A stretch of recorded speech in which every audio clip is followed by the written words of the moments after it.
thank you all for coming tonight. I'm Captain Bert and I was a fisheries biologist for 30 years here at Waycross. And the swamp and rivers were our resources. We managed them. And so now I guide and make fishing lures full time and do seminars apparently. But thank you all for coming to the workshop tonight. Tonight we're going to pretty much focus on the Okefenokee Swamp and river fishing from around here. And I'd like to thank the FishAmerica Foundation. They provided the sponsorship for this so that you guys can have these different lures. We're going to give out several lures tonight that you can take out and try when you go fishing.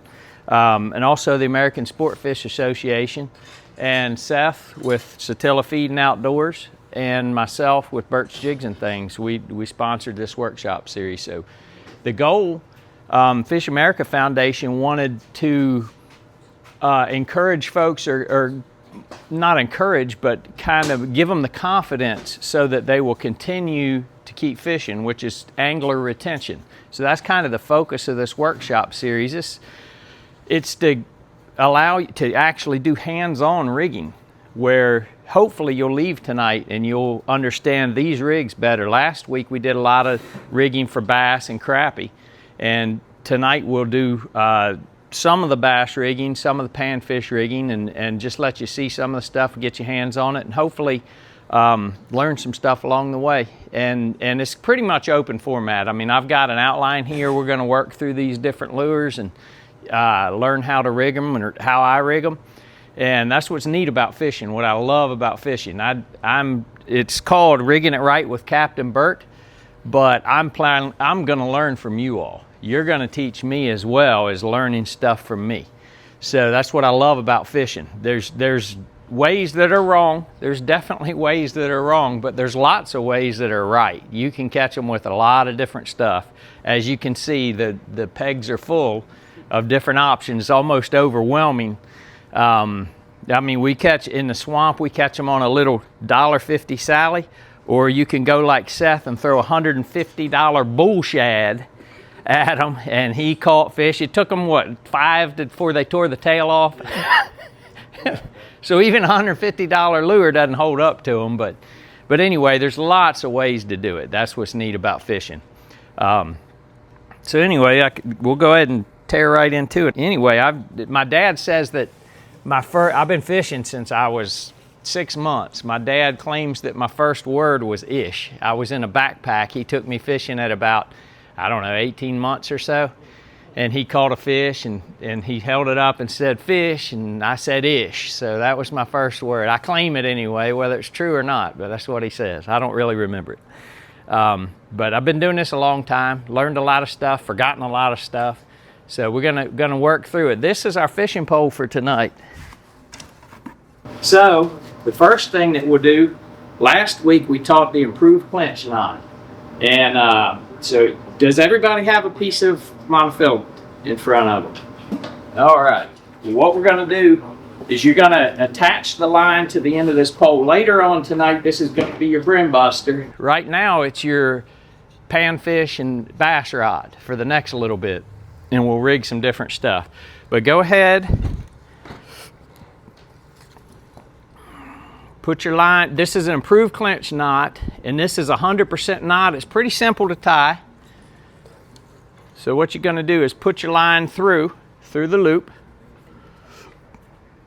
and then you're gonna wrap it 5 times, 3, 4, 5. Wrap it 5 times, then go through the loop toward the bottom. We're going to probably be at different rates, so how about everybody look at me for right now. We're going to go 5 loops, go through the loop at the bottom, and then you're going to have a loop right here that you just made when you went through the loop for the bottom. Go ahead and grab it through that, and then tighten up, and it'll tighten right up. So, and it perfect. I didn't say it. I see him licking the line. That's what you want to do, is put water on the line or put your spit on the line, and that helps it tighten up without cutting your monofilament. That's critical. So get that attached, and you really don't have to cut off your tag line if it's not too much. But I'll do that real quick. If you're having any problems with it, I'll do it again.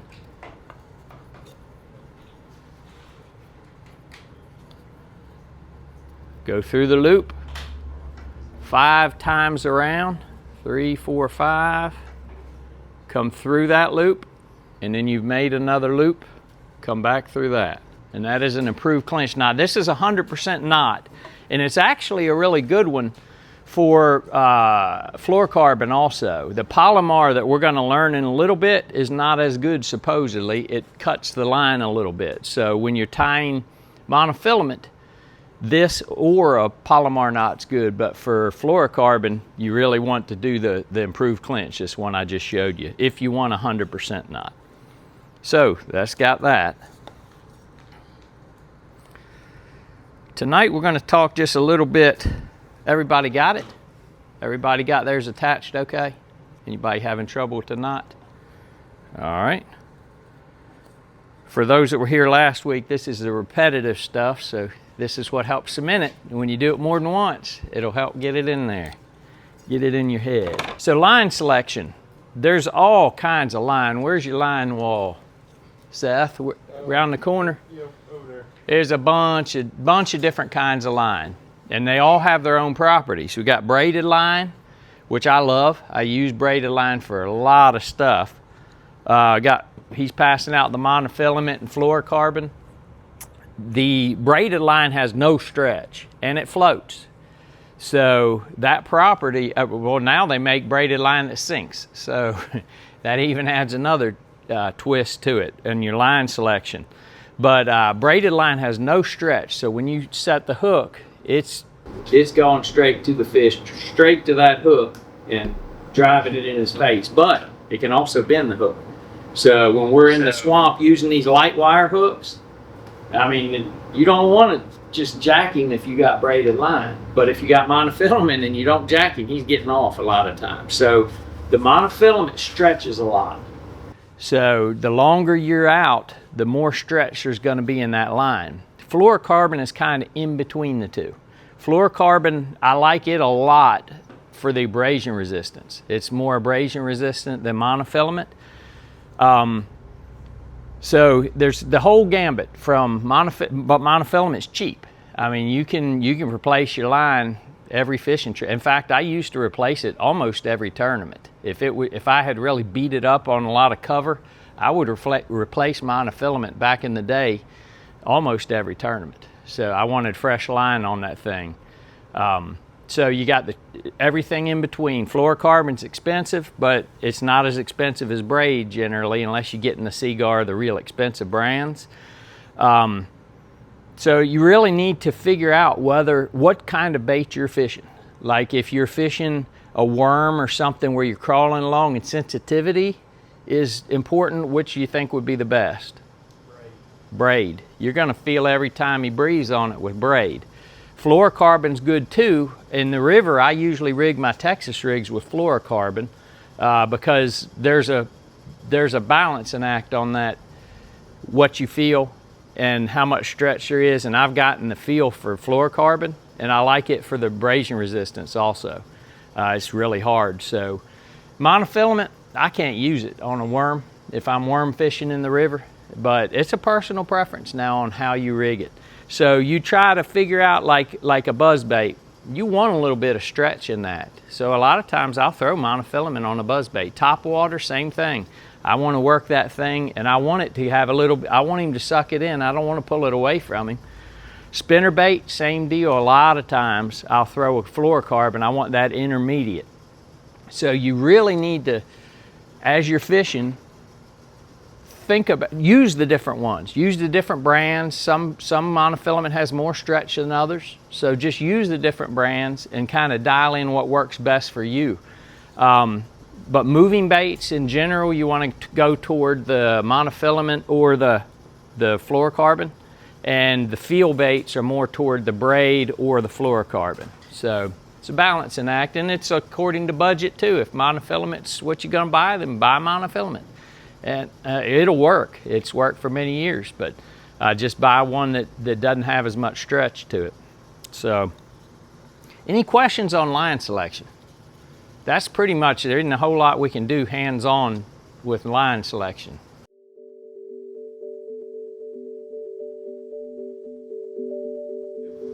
It's basically an ultralight, and it's got 10-pound fluorocarbon, 10-pound braid, and then I have a little fluorocarbon shock leader. We'll go into that when the first thing we're going to do is a little bait like a Satilla spin. I used to make those, and Wyatt, a guy that helped me for 9 years, makes them now. But we're gonna work through that. I still make the big ones. That guy right there make them for crappie fishing and bass fishing and perch fishing up on the Chesapeake Bay. So, but that's how I set it up. The ultralight, usually 10-pound. Have a little. I go with a heavy leader, like in the river. I'll go with 15-pound fluorocarbon for my leader because that's down in the log. That's what's in the rocks. That's what's on the log, and so I'll go with a heavy leader just so that I can bend that hook. If I hang up, I can actually bend the hook. You can usually bend a hook, a little wire hook. You can usually bend back 5 or 6 times before it breaks. So that's how I'll set that up. But like bass fishing on the Omaha, that's rope. It's 20-pound fluoro generally, and that's the two extremes. Next week we'll talk about saltwater, and I go to 40-pound for some of that stuff, some of the tarpon fishing. So really your choice is based on the lure, the hook, like what kind of hook. You don't want to use 20-pound if you're using a little Aberdeen hook. It's going to bend it just on the hook set if you do a bass hook set. The softness of the rod factors in. If you've got an ultralight rod or a fiberglass rod that bends a lot, that's great for crankbaits, good for spinner baits, good for buzz baits, but you don't want that for worm fishing. If that thing has a big old buggy whip, you can't drive the hook through that. You can't drive it through the worm if you have a buggy whip. So that's a whole balancing act. We're going to talk a little bit about that next week also, about choosing a rod. That's kind of the tackle topic that we'll handle next week. I almost never use over 20-pound. Anybody here use over 20-pound test for catfishing, flathead catfishing? I would, but for bass and crappie and most of the fishing I do is 20 or under. Is there anybody uses heavier than that here for bass fishing? That's the heavier you get. Like when you get into fluorocarbons and monos, it has a lot of memory. And so it is hard. It's like a spring when you pull on it. The current lines are better than they used to be, but that's pretty much what I go with. I'm usually on the lighter end of things. I like making it a challenge, and I don't turn the fish. So if it gets in the boat, great. If it doesn't, woohoo! As long as I get a jump or two out of it, I'm usually happy. Like to get a picture, but yeah, that's kind of the. Does that answer your question? Okay. Yeah. All right. In the swamp, I'm usually using those medium weights, but like now when I'm going for bowfin, I set it up with 15 or 20-pound tests, especially guiding. I might have folks that don't catch. In fact, I got to go re-spool one now because it was a pretty light lure and they got a big old tangle in it. So that's the kind of stuff you have to balance. If it's a real light lure, you're going to get tangles even spinning gear. Well, when you get a Satilla spin or any of these spinner baits, you want to check. Now the way Wyatt makes them now, I used to make them with a little bit longer skirt, not this long, but a little bit longer skirt. So what I usually do first, and you've got, each table has some scissors there. Grab those scissors, and you can, where'd Seth go? Oh, he's getting the pizza. You can just cut this right there on your table. Just make a little pile, but what you want to do is cut the hook. Cut the skirt behind the hook. Okay, a lot of times Wyatt makes them now real close. They're right behind the skirt. Right behind the bend of the hook. So basically, you want to make that flat right about there and trim it off. So you can do that and just do it over the table and keep it on the table and it's not a problem. Right behind the hook. Yeah, don't stretch it or it'll be too short. This works for bass spinner baits also. You can, if they're biting short and you're missing a lot of fish, you can trim this hook, trim this skirt to the back of the hook, and that'll improve your hook set and your hookup ratio. Another thing I do with fishing Satilla spins or any little panfish spinner bait is you want a section, if you're using, I love braid and I love a soft rod, like an ultralight or a light, no heavier than a light action rod, because you don't have any stretch in this line. So when you're casting, you're gonna feel everything it bumps, and you just gotta make yourself hold on and not set the hook, because every little log is gonna bump it. And basically you just keep reeling until it doubles, until you feel him on there, and then you set the hook. They're very snag resistant, a Satilla spin or perch hounder, extremely snag resistant. So you throw it over stuff, as long as you keep reeling and don't stop, it'll come right over that usually. But the way you want to set up your rod, your softness is in the rod, no stretch in the line, but then if you tie onto that thing, you're going to have trouble with it twisting and getting in your blade and that kind of thing, just on the cast. I mean, skipping it under stuff and around and over stuff, you're going to have trouble with that. Derek, did you get a bait? Okay, I got you one. All right. So what I do to prevent that is about a 6 or 8 inch section. You don't need much, but a little section of I use fluorocarbon, like 12 to 15. This is 15-pound test. Fluorocarbon, my main line's only 10, but this is 15, because it's going to be pounding over stuff. I mean, I'm putting whether I'm using this little crappy jig or I'm putting a spinner bait, I'm putting it in the trees. I'm putting it in the limbs, I'm putting it in the rocks, and so it's going to continue to be pounding all day. So I start with 15. A lot of times start it at about 12 inches, and then I'm cutting it off as the day goes, like as it gets beat up and they hang up a few times, I'll retie. And every now and then I have to do a new leader, but if I start with about 12 to 15 inches, usually I can use that all day, unless I hang up really badly and have to break it off. So one other trick with Satilla spins, you've got that little Capt trailer. You can take those little scissors, and I just came up with this probably 5-6 years ago. I was noticing, I put a little trailer, I put the whole thing, or half of that bait on, well then they'd bite the tail off, and I'd leave it on there and get more bites from that scent that's on that's squid scent on those things. And so I would use that half. I realized I've got a whole half of a bait. What do I do with this? If you cut that thing up and put it on, it actually gets more bites most of the time. Just the scent from that Capt. So you can actually cut it in half and then cut it again and thread it up on that hook. Even though it doesn't stick out, that scent is a good thing. I gave you one that kind of matches the bait, but a lot of times I'll do a contrast, like I'll do a chartreuse trailer. So you get one bait that has the kicker tail, and then you get 2 baits that don't have a kicker tail. It's just the scent.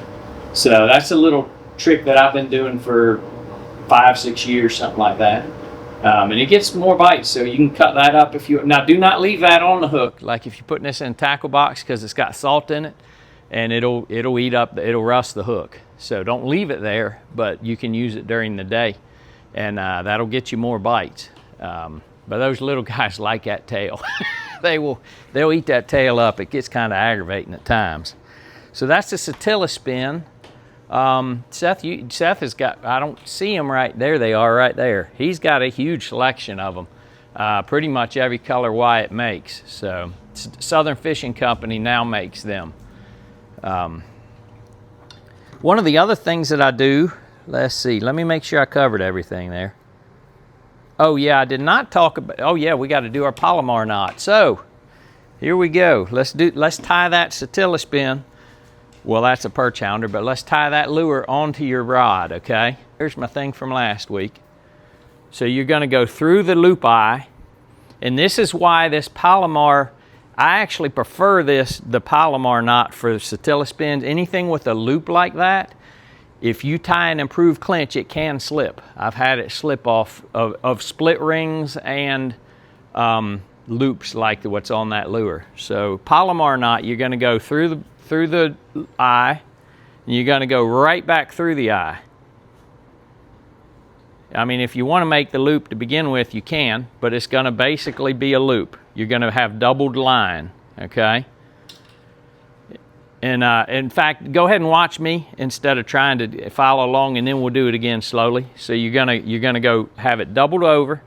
You're gonna make literally a overhand knot. You're just gonna tie a regular old loop, okay? Regular loop like that, and then you're gonna take that loop without letting go of that little tag end. Take that loop and put it over the bait. So you're gonna have to go over the blade and the hook and everything, and then tighten it down. Again, you want to wet it with your mouth, and then tighten it down, and that's it. And that's pretty much 100% knot also. That's a very strong knot. The improved clinch and that one are. So go ahead and tie that on, and then that won't slip on the loop eye on that Satilla spin. There it is again. If anybody wants to watch it, tuck it through, double it up, make just a regular overhand knot.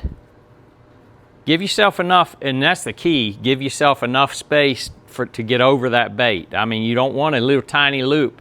See, that's bigger that time. I've got that loop then after I make my overhand knot. Put it right over the bait, tighten everything down. But that's a Palomar knot.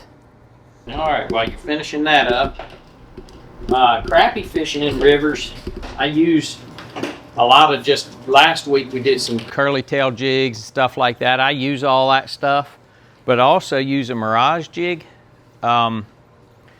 which is this little, it's basically a tinsel jig. And you take a little minnow, a live minnow, and you hook him lip to lip, bottom lip to top lip, and so he's kind of hanging off the back.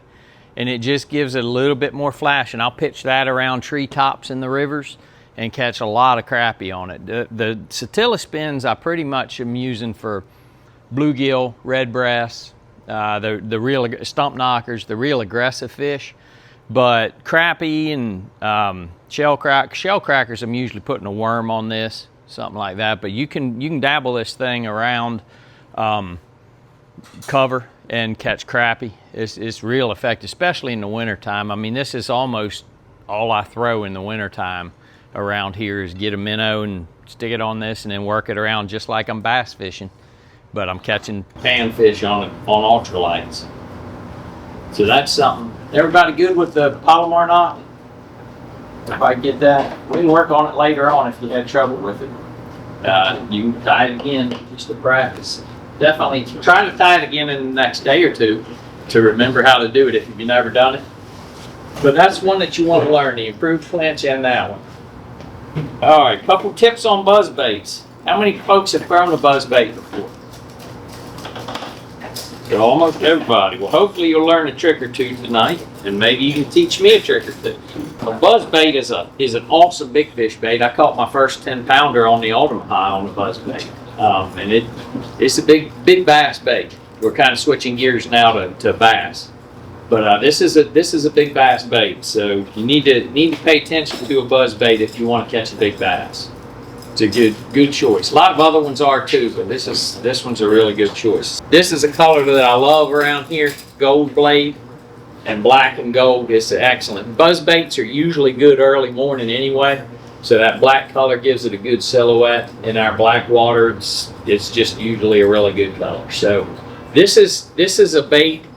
When you go buy a cheaper one, it's not even going to be trimmed or anything. So if you notice the skirt's not level, again, this is something, a buzz bait is especially critical because they're coming up and they miss it a lot. So you want that skirt to be right behind the hook so that there's not a lot, I mean, if you had that skirt down here, it'd be easy for him to miss it. So there's a lot of tweaking on this, but go ahead and cut the skirt like you did the Satilla spin. Go ahead and cut it at the back of the hook. And every table has got, that's one of the things that I do to start with. And if you buy one of mine, or Seth, do you all trim them out or you leave them long? leave the house if you do it. Yeah, okay. So that, I mean, there's days when you wouldn't want to shorten it. I don't know what that would be, but I'm sure there's days when they'll eat the full length skirt. Another thing that you want to do in any of my buzz baits, I do this ahead of time. You want to get it a little bit lower in the water column, because the higher it is, the less chance he'll come up all the way to the surface to eat it. So you can take it and you bend the wire probably 30 degrees, 40 degrees. That's a little bit more than that for just example. And then you take this shaft and bend it back up. And that's about it right there. You want this shaft right here, you want that shaft to be parallel with the shank of the hook, and that way it won't get crooked and run funny. So you don't want it to be like that. Like if you bend the bottom wire and don't bend the top, it's not going to be flat. You want it to be, and you don't want it up high. I mean, you can get these things rolling really funny if you get that bend wrong. So if it's running wrong, it's something with the bend, probably the way that you've done it, or the fish, or your hang up, because when you get these back, you have to tweak them a lot of times. But that's what I do. The other thing you can do, and some of the commercial ones have this, you take that plier and you can bend it down and make a little Z and all kinds of stuff. So, but what you're trying to accomplish is get that jig head a little bit lower than the blade. So if you go too far, it'll have a tendency to roll. So if it's rolling and doing that, you probably bent it too much. But that's enough right there. That's how most of my commercial ones come, bent at about that angle. And then the other thing, in the rivers now, I do not throw a trailer hook very often. With a trailer hook, you got to have an eye big enough that it'll, here you go, you can give them one of these too. You got to have an eye big enough that it'll go over the hook, but when you got that, then they hook into each other, so it's kind of a mess. But in the river, I rarely throw a trailer hook unless I'm in like a lily pad field or something like that, where it's open water. You don't have a lot of limbs and stuff. I will, because this trailer hook is just flailing around on the back, just grabbing stuff. And it's great because it'll grab a fish also that short strikes. But you don't want it if you're fishing heavy cover. These are great for fishing through heavy cover. If you keep it on the surface and keep it coming, just like the Satilla spins, it doesn't hang much. But there's times like night fishing where I'll use a trailer hook. If I'm in a lake, like last week's topics, if I'm in a lake, I'll put a trailer hook on it. And if I'm fishing in a lily pad flat on the river, I'll put the trailer hook, and you can put it on and take it off. So what you want is to get that, my gosh, got to put my eyes on. So just basically put that trailer hook right over the shank of the hook, or over the point, put it back on the bend, and then thing is, it'll come off. So you have to do something to keep it on there. And these are the little rubber band things that I made for my commercial ones that come. Some of my nighttime buzz baits come with a trailer hook on them. And this is what I use. You basically put it through the middle and slide it up on the hook so it doesn't twist around and doesn't get messed up. But that's it. And it's just as easy as when it's time to take it off. If you go fishing some heavy cover and you want to take the thing off, you just pop it off, pop the little rubber band off. And you can make these yourself. I use a punch for it, but you can just cut a little piece of a rubber band and that'll keep it on there. But see, that keeps it from backing off. So there's a balancing act. You don't want to just hang it out the window, and it will wear out. These little aluminum blades, they're made of aluminum, but then they're gold plated. They will wear out. But once you've used this a while, it'll get really squeaky. And it'll start going squeak, squeak, squeak, squeak, and that's what you want. Generally, I'll fish a buzz bait as slow as I can fish it and keep it on top. And I use a lot of quad blades, which are plastic, and you can barely crawl that thing and it'll stay up on top. So there's a whole bunch of tricks with buzz baits and rigging. This is just a few of them. Is there anything y'all want to share about buzz baits or anything that's worked for you?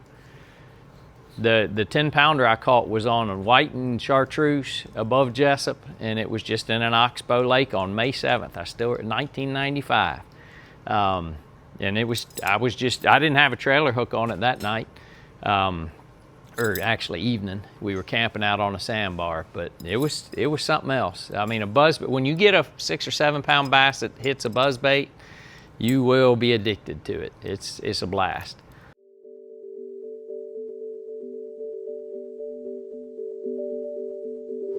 All right, the first one is going to be just a regular jig head. We used this last week with swim baits, and we rigged up a swim bait on it, and just where you throw it in open water. Well, this is the opposite. You're going to throw this one in real heavy cover. So go ahead and grab, for this particular setup, you want a skinny worm. You don't look at the bite on that thing. It's not very big. This is a 3/0 hook, which is fantastic for what it is, but it's not a 5/0 hook. So you can't use a really fat worm because that gap on that hook is fairly small. So grab one of the finesse worms. A trick worm will work, but a trick worm is even a little bit fat for this jig head, okay? So now the way that you're gonna rig it, this is what it'll look like when you get done. Right here, look up at mine. On this particular one, that's what it's gonna look like when you get done. So let's walk through it first and just watch what I'm doing, and then we'll do it together, or you can do it on your own. I'm gonna put this right through the middle of the worm. I'm gonna put it right through the middle of the worm about a 1/4 inch to a 3/8 of an inch. And I'm gonna come out on this worm on the flat side, okay? So I'm gonna do about like that. Then I'm going to push it up on the head. I went a little bit deep. I wish I wouldn't have gone that deep. But I'm gonna push it up on the head and turn it over, okay? Like that, and then I'm gonna see where it lines up. I'm gonna see where it lines up, and I'm gonna go in there and then pull it forward. And that's what you want right there now. That's exactly how you want the thing rigged. That's what a shade, and this is weedless. Now what I'll do is I don't put it right down the middle. We talked about this with the Texas rigs. I usually try to put it on the side of the worm, and then what that does is it breaks free, and when you catch that fish, the hook will break free and the worm will slide off, and it doesn't wad all up on the shank of the hook like that and bend, and you don't lose a lot of fish that way. So I'll go kind of on the side of the worm, and I usually go back and forth 2 or 3 times, and then I get it laying in there just barely inside the worm, okay? And that's what it right here is what it looks like when you're done. And this is deadly. You can throw this is a little finesse presentation. You can use same jig head, bigger gap hook, and use something like a Cinco or one of the stick worms there. Those are and a trick worm. A trick worm works really well like this also, but you don't want this hook. This particular hook is more of a finesse worm hook like this one. You have more gap, so it'll release and you can catch a bigger bass, because if you use any of those thick worms with this hook, a lot of times it'll wad up on the hook and you won't get a good hook set and you'll lose that fish.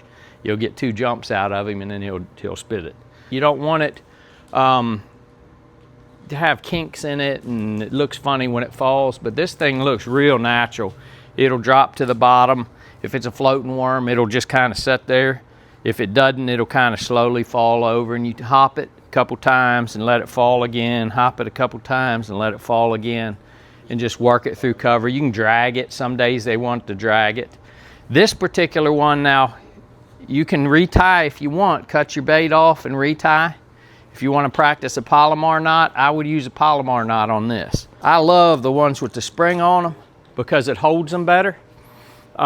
This one even has like a 4/0 hook, so this one can handle some of the bigger stuff. I'm not sure what size. Y'all probably have a whole gamut of sizes. But some of the tricks, when you screw that on that screw, it's going to be a problem, because the screw is too wide for that skinny worm. So if I were gonna use a small worm like this, a narrow worm, I would cut it off, take my scissors, or just twist it and cut it off to there, and then you got a bigger surface to grip it. And all you do is just take it, put your eyes on if you're over 50. Basically just line it up and screw it in right down the middle. But again, once you get it rigged, I usually run it down the side of the worm. So I'll line it up where it needs to be, and then I'll run it down the side of the worm. And that's it. So that locks it, that spring locks it in so it doesn't fold up or slide off. The other style shaky head works well. As long as everything breaks free and it doesn't just wad up on the bend of the hook, you're good. So that's rigged. Now this one is where I would, Seth's got it, the stick worm. This style works great with those stick worms. Everybody's got a fat worm and a skinny worm on your table, so this one works well with the fat worms, the stick worms like Cincos. And you don't have to cut the nose off of one of those because they're fatter. On the stick worms, you usually rig it on the fat end. They look the same, and when we use the wacky, remember when we were doing wacky worming, we just cut it in half and stick the hook right through the middle.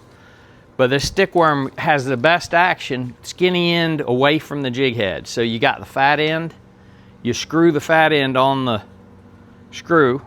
With these, you just screw it on the fat end. Usually takes about 4 rotations to get it. And the nice thing about stick worms is they don't have a flat side and a rounded side. They're just all straight, so it really doesn't matter how you rig it. And then just stick it in, and you could, again, like with Texas rigging, you can get 2 riggings out of this. You can catch a few fish with it on that side, and then it tears up that side, and you can take it out and put it on the other side. You can even do it probably 4. If the nose holds up, you can catch 4 different fish and just rotate it a little more, and then rig it that way. So it's kind of economical also. If y'all can see that, see how it's off to the side? That's how I generally rig them. Now if you're in real heavy cover, you'd want to just use a bigger hook, and that way you can put it in the middle, but you're going to have trouble setting the hook and getting a good hook set if you put that dead center in the middle of that worm.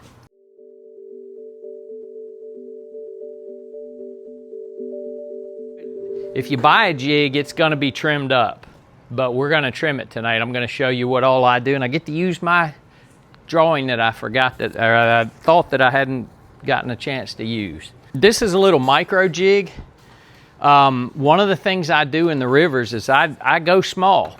I like small baits. You're going to get a lot more bites with the small bait. They're used to eating small stuff. It's not like a reservoir with a bunch of gizzard shad in it or big shad. They're mostly eating crawfish, little small bait fish. That's what they make a living on. So I usually, pretty much everything I do, I mean, this is as big of a spinner bait as I'll throw in the river. I mean, I don't do the big giant willows and all that stuff. I mean, there's a time for it, I'm sure, and Quentin's probably laughing at me inside because he's probably winning all the tournaments on big spinner baits. But I like getting bites, and these smaller baits will get you a lot more bites, and they'll win tournaments too. Another spinner bait that I like is this little wobble blade. Chatterbaits work great in the river, but when you put it on this wire blade, it has just as much wobble, but it comes through the stuff. That's what I hated about chatterbaits, is they'll hang up real badly. But that wire, if you keep it coming, it won't hang up. And I don't throw a trailer on this one. I just throw it as is. All right, back to jigs. I always choose, most of the time choose small. Now there's times when it's real muddy that you want a giant profile. And I'm talking like at Lake Oconee, when you got 2-inch visibility, that's when I'll try for a bigger profile. They can't find a little thing like this. But when it's average water clarity or even clear, that's when these will really excel. Texas rig will always catch a bunch of fish. A jig will catch a bigger fish, generally. So this one's built with a 2-aught Gamakatsu. That's a pretty good, pretty stout hook. Not going to bend it. So you can throw it on BFS gear or spinning. You can throw this one on a spinning rod. You don't even have to use a bait caster on it.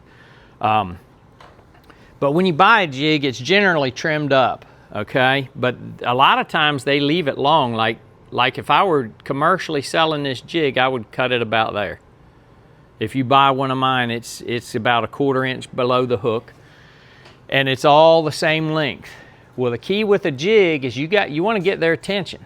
What you want to do, you don't necessarily want all the same length on this skirt, because when it hits the bottom, it's going to flare differently. So a trick that I've learned that works really well for me is to trim that skirt like this, a 90-degree, like that, kind of almost like a triangle.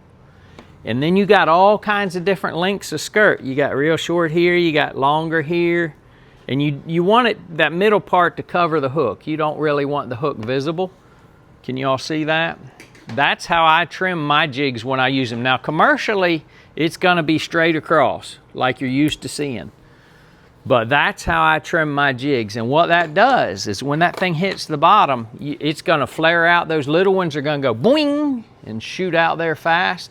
The longer ones are gonna slowly unfurl. So it gives it a longer time of having action than if you cut it straight across.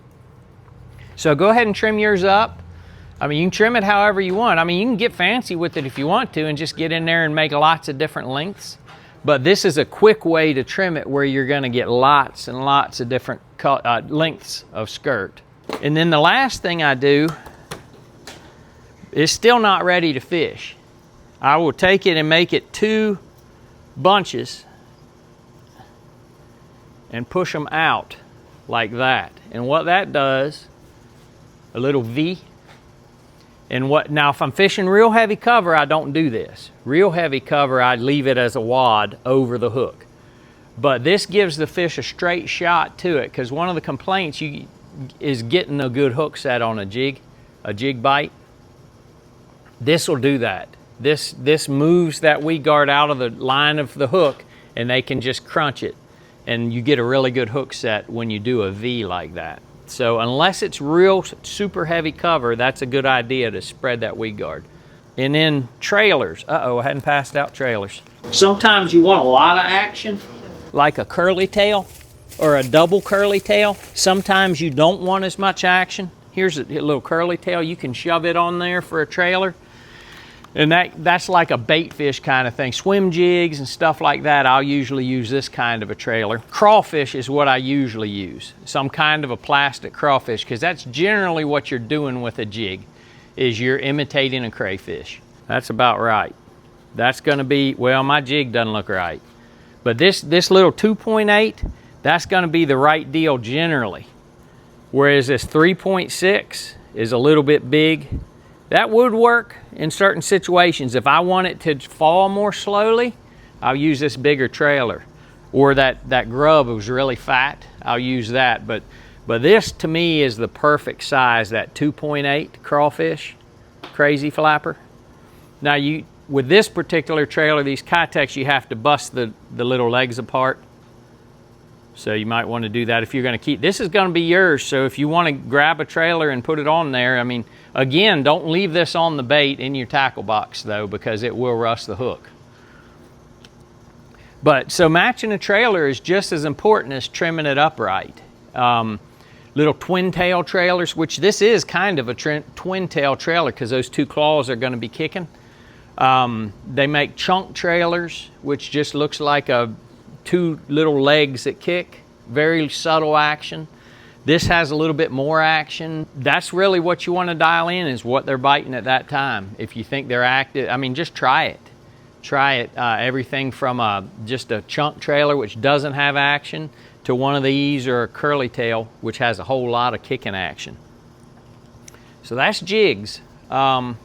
You can put a rattle on a jig. I make them with rattles. 10 years ago, almost everything I made had actually 15 years ago, almost everything had a rattle on it. And people would argue that they got used to that and they quit biting rattles. I think you probably could go back to it, because for the last decade, folks aren't using rattles in their jigs much. And I don't even tie many with rattles in them, but that's something that'll just give it a little more action. When it hits the bottom, it'll go click, click, and you hop it and it goes click, click, click.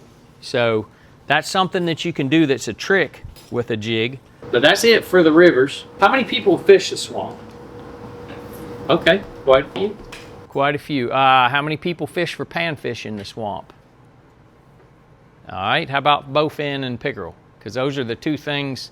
Those bowfin? Really? Awesome. I'm impressed. I like it. The bowfin are my favorite. For those that don't know, that's what I guide for in the swamp. Most of my trips are for bowfin and pickerel. But we're going to start with panfish. We'll start with the lesser fish, and then we'll get on to the bowfin. This is a tenkara pole, and I got this from Seth about a year ago, which I always used brim busters before then. And the difference between a brim buster and a tenkara pole is the tenkara pole costs a little more, and it's got a rope at the top, which is an interesting way to connect it. See the rope? It's an interesting knot. We can look at that later if you want to. But what I do a lot of times for flyers and warmouth are the two species in the swamp of panfish. I will pitch this tenkara pole or a brim buster, and I'll use a little float or this kind of float, a little peg float that you can, this one you have to put on the line ahead of time, and you can't just take it off easily. This one you can put it on and take it off easily. So that's the advantage of that. But what you do is you just ease along the edge and pitch this out. And it's got little legs on it. And you let it sink and just give it a little twitch, and those legs will just work. And that slow fall is what gets that warmouth fired up. And you just really try. I do the Sallies. This is a plain Sally. The other one was a super Sally. It has legs. This is just a little Sally. This is kind of the gold standard in the swamp for flyers and warmouth. It's a traditional bait. Way before I came to Waycross, folks were using yellow Sallies, which I came up with these other colors, and they work. There's days when this chartreuse is the ticket. There's days I go with pink first.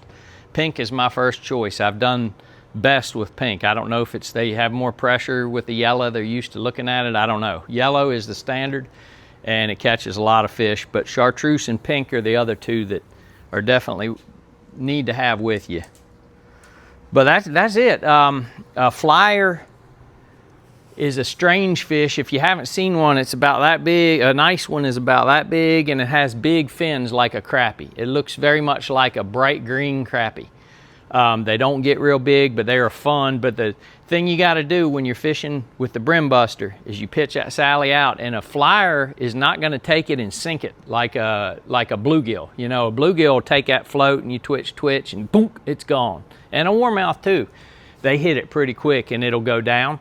With a flyer, this might be your hit. Twitch. I mean, and that's it. Because what he's done is he's come up and sucked that fly in, and he spits it. If you don't hit him in a second or two, he spits it out. And on my guide trips, I mean, that is the hardest thing, is teaching somebody what that bite looks like. I'll be there watching their float and get him. What? And then they don't swing, and then the fish spits it out. So that's the hardest part of flyer fishing. But you catch a bunch. I took my daughter and her boyfriend last Saturday, and we caught 43 in like 3 hours. It's awesome. I mean, it's an awesome bite. I've taken them since they were, in fact, Timothy, my son, we used to go, I built them each a brim buster that was just 2 sections. I took the bottom one off and taped it up and got them a 6-foot pole, and they had a blast. They'd catch 100 in a 3 or 4 hour trip, just going in the evenings. It's just fun to do. Warmouth get a ton of pressure. I mean, an absolute ton of pressure. They're the best eating, arguably the best eating. Flyers are good, but they're small. So warmouth get a lot of pressure, and something that I do for them that is a little bit different is I use a jig pole and a jig called a warmouth whacker jig, which I designed specifically to do this. You basically just pitch it along, and this is like bass fishing, flipping. You just kind of let it go down. You're using your hand. You're not even using your reel. You let your line out, and you just kind of swing it up under whatever you're fishing, and you twitch it, and then you can feel him. I mean, a warmouth says, dunk. He hits it hard when he hits it. And you'll catch both fin and pickerel and a little bit of everything on this jig. but you just kind of work it along like that, put it next to it, twitch, twitch, twitch, and pick it up and do it again. Go to the next target, twitch, twitch, twitch. And color sometimes matters. Yesterday we had a trip. Was it yesterday? It all blends together. Thursday? Yeah.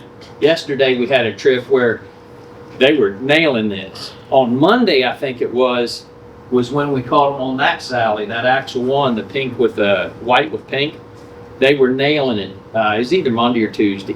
And then Thursday, yesterday, they wouldn't hit that. They were hitting the jig. We started with a popsicle of pink and chartreuse purple color, and till bowfin tore it up. Caught about 3 or 4 bowfin. They tore that one up. I switched to crawfish to see if color mattered, and we kept catching them. Caught warmouth and bowfin, and till they tore it up. And then I switched to a zebra color, which is a white tail with black stripes, and they ate it too. So the color did not matter yesterday morning, but color and style of lure really mattered on whatever day, Monday or Tuesday it was that we did it also. So really, fishing the swamp, I change around a lot. I'll change colors, I'll change techniques. Sometimes that little fly caught a bunch of flyers for my folks on Tuesday, and it actually caught a lake chub sucker, which doesn't bite lures. It's a little sucker fish. I've never caught one. Never. I've shot a million of them when I worked with DNR, but you just don't catch it. And he caught one on a Sally, so that was pretty cool. And he wanted to catch a bunch of species, so that was a bonus. He got a species I've never even caught. But anyway, so you change around a lot, try new colors, or try colors, and just see if it makes a difference for that day until you dial in what they're doing. I was telling Curtis they're kind of away from the bank a little bit, which is not like a warmouth. Warmouth are usually up on the stumps, but right now the water's really low and it's pulled off of almost all of those stumps. So they were off, and they were even off the bank. I mean, there's a little row of grass on the east side, and usually they're up against it in the real shallow stuff, but they weren't there. So they were pulled off 5-6 feet offshore. I mean, almost back to the boat, even some of them. So you have to just work around and try to, it's just like bass fishing or fishing anywhere. You just keep working until you figure out what's happening. You do catch bluegill. We caught a 9-inch bluegill with people with me on Monday on fly rod, actually on a Takara pole. They caught a 9-inch bluegill, and one day last week, my folks caught 2 10-inch bluegill. I mean, monsters on the little Sallies. So they're there, but very few. So what you're really fishing for are flyers and warmouth with that little stuff. And then the big stuff, which I'll tell you about last, you're fishing for bowfin, pickerel, and gar, Florida gar. So it's fun. You set the hook a lot. I mean, they went Saturday. Was it 30? Did you catch 30? Around 50 fish. And that's what I've been doing in a half day, is about 40 to 50 fish generally. Yeah, that's pretty typical catch rate. A lot of what you catch is bowfin. A lot of people hate bowfin. I like targeting them. And a lot of my guide trips, I get a lot of beginners, and so can't get too technical with what you're doing. And I came to town 30 years ago, or 33 years ago, and my thoughts with the Okefenokee Swamp were, man, that's a stinky, nasty, stagnant place. And it is far from that. It is a really cool, alive place. You see, we saw some baby owls yesterday. 2 babies and the mama or dad, whichever one protects them, sitting up there in the tree. I mean, you see all kinds of herons, egrets, flowers, all kinds of stuff. It's a neat place. But I started using MEP spinners. I knew spinners are great. You got to use spinners. And I used King Jack spinners, which was a traditional thing 30 years ago that I don't even know if they still make them anymore. Can you get a King Jack spinner anymore? Okay, it's basically a MEP spinner with red, yellow, and white flowers. I mean, feathers on the skirt. So I used it, and I used MEP spinners, caught a bunch of fish, but man, it only takes about 4 or 5 bowfin or mudfish, and it'll tear that thing apart because it's built on a hard wire. So I came up with this DuraSpin, which is built on a soft wire. I said, maybe I can build a better mousetrap, and that's what I tried to do. And it works really well, and it holds up to a mudfish or a jackfish, because the thing is, with those old spinners, they had a short shaft. And so a jackfish or a pickerel will come up and inhale it and cut you off like that if you don't use a wire. So I built a longer wire into this, plus it's a soft shaft so it bends. And you can usually catch a dozen to 25 fish off of one. Every now and then they'll get it just right and blow it apart. And a gar, I don't know what the shape of their teeth is, but a gar will absolutely tear. I've had a new one, caught a gar on first cast and had him completely cut through it. So there's something about the way they shake and their teeth shape. It's like a knife or something, but it'll cut through wire. So that's why I came up with this. It's extremely difficult to fish. You tie it on with your improved clinch or your Palomar knot, whichever one you want to do, and you throw it out and you reel it in, and then you set the hook.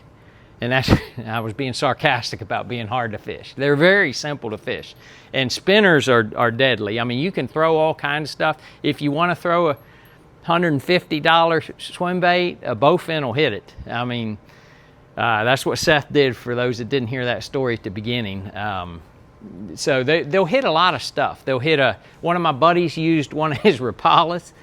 And it's like, yeah, if you want to throw it, go ahead. And so he caught about 3 or 4, and they completely mangled his Rapala, tore up the treble hooks, and then he threw a Durspin. And so they'll hit a lot of stuff. They're not picky. They'll hit, but they are a sucker for a spinner. For a blade, they are a sucker. So really what you do is you try to determine whether they want, I've got like 10 colors of them that I throw. And since I am blessed to be out there regularly, I know what they were hitting last time or what they hit best last time. So I usually start with that, and then I go from there. If it's a cloudy day, I'll throw a brass blade.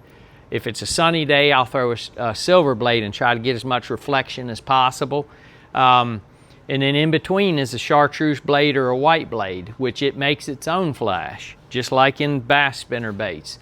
That white or chartreuse, if you have cloudy conditions, there's days when that's the ticket because it's making the flash as it goes around. It doesn't have to reflect flash like these shiny ones. So you pretty much just kind of choose your colors. This crawfish is good everywhere under all conditions. Doesn't work every day. There's times that I'll have a week or two where they just don't hit it for whatever reason. And they're biting fire tiger, chartreuse, or fire tiger silver or something like that. There's days when they definitely have a preference, but there's days when it doesn't make a bit of difference. They'll jump on anything. So let's see, Durspin, and that's pretty much, that's what I had other than handling. For those who hate bowfin, the key is to get a rubber net, because there are alligators. For those who haven't fished the swamp, the alligators will annoy the heck out of you. I mean, they'll be right by the boat and they will try to take a bowfin from you. So I use a rubber net because the first thing they do is spin around. They love it. And so when you set the hook, they'll spin. When you put them in the net, they'll spin. And they annoy you. They'll tangle it all up. The rubber net will keep you from cussing because the regular net, they'll get all tangled. The hooks will get in it. It'll be a mess. So the way I handle a bowfin and a pickerel is I put them in the net, get them away from the alligators. Then you use a lip gripper, and you can see that's had a few bowfin teeth through it. I mean, it's worn the blue off of it. Then I'll get this in their mouth, and then you can see, you kind of see how the hook is in there, and you grab a hold of it with this hook remover, and you can literally, you grab it along the shaft, and when you squeeze, it makes the arm of that go in, and so it goes in that little notch, and it grabs a hold of it. So you grab the hold of the shank, and you can twist it out, and then let him go. Yeah, and I've caught, the day with you guys, we caught 144 fish total, counting bowfin and pickerel and gar and everything. We caught 144 fish. I bet I didn't touch 6 of them, because you put them in the net, you get them with the lip gripper, you take the hook out, and you throw them back. And that's that. And it's not quite that simple. They don't like getting in the boat. But this simplifies it tremendously, and that'll make you maybe not hate them quite as badly. Quentin, you're still not putting them in the boat, are you? They will mangle this kind of a spinnerbait right here is a nightmare. I mean, a bowfin will make it look like a pretzel. But But they're fun. They are a blast to catch. When you can catch 30 to 50, there aren't many other fish that you can fish for 4 hours and catch 40 to 50 of them. And you can do that in July. I mean, bowfin love the heat. So when you're out there struggling for 3 bites from bass on the river, I mean, you can go in the swamp and catch 50 or 60. The bite does not slack off in the heat. But that's it. That's all I had, guys.